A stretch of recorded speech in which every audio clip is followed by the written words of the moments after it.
Never, ever give up. You can change and you can move around, but never, ever give up.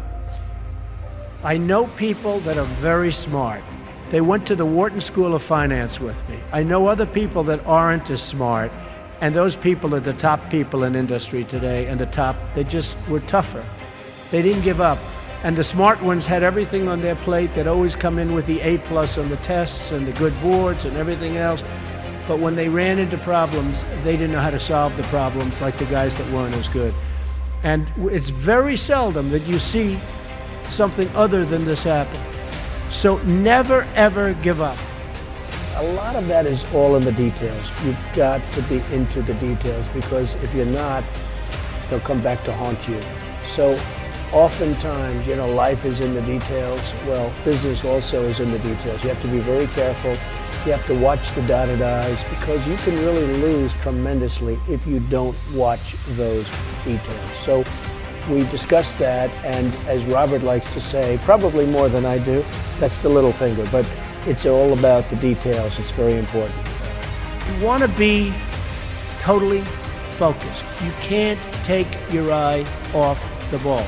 When I had troubles in the early 90s, a major article came out, and it said very strongly, everything he touches turns to gold. And I believed it. So I'd go out with models at night instead of working, but that wasn't good. And I remember I had a big lease coming up, and there was a big show, and I went to the show. I said, don't worry, fellas, you can handle the lease, you'll get it done. Well, I came back, they didn't get it done, and I would have had it done 100%. And then the market crashed in the 90s. So I had trouble, but it was sort of an amazing, I wouldn't want to do it again. It was an amazing test of yourself. Can you handle pressure? How are you under pressure? Are you smart? When everybody's coming at you.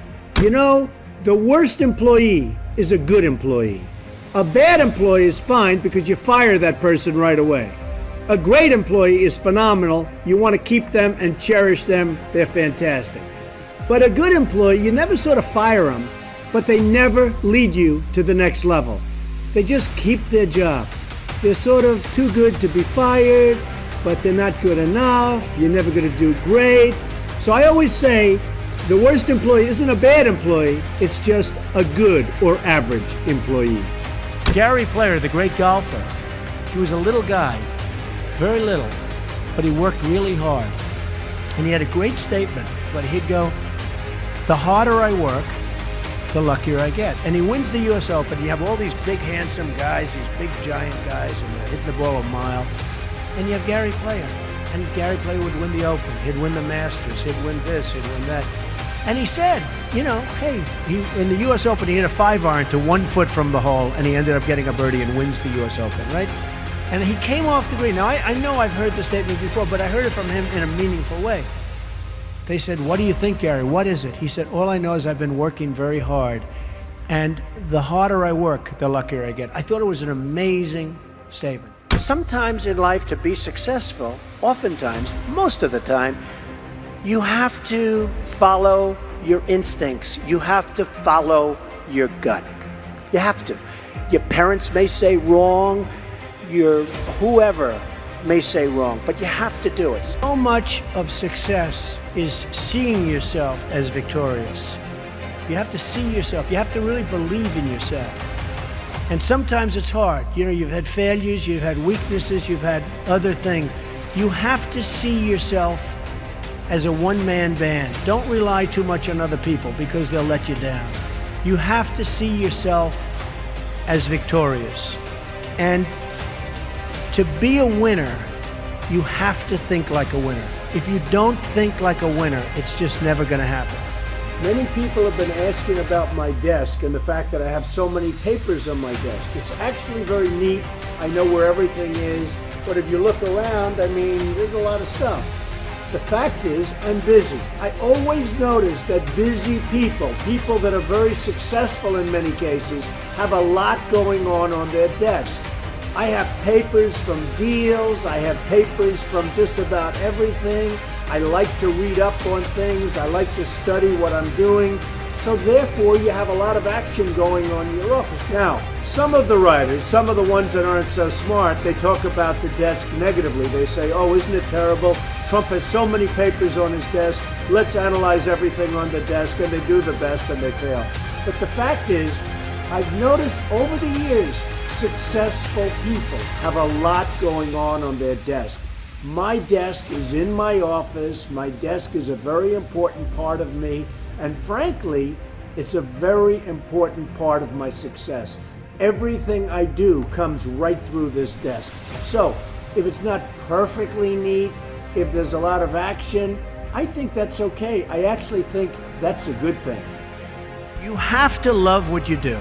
And I'm not going to go over that long, but it solves a lot of problems. Because when you love what you do, when you really love what you do, you work harder. I mean, I have friends that don't love, and I tell this story.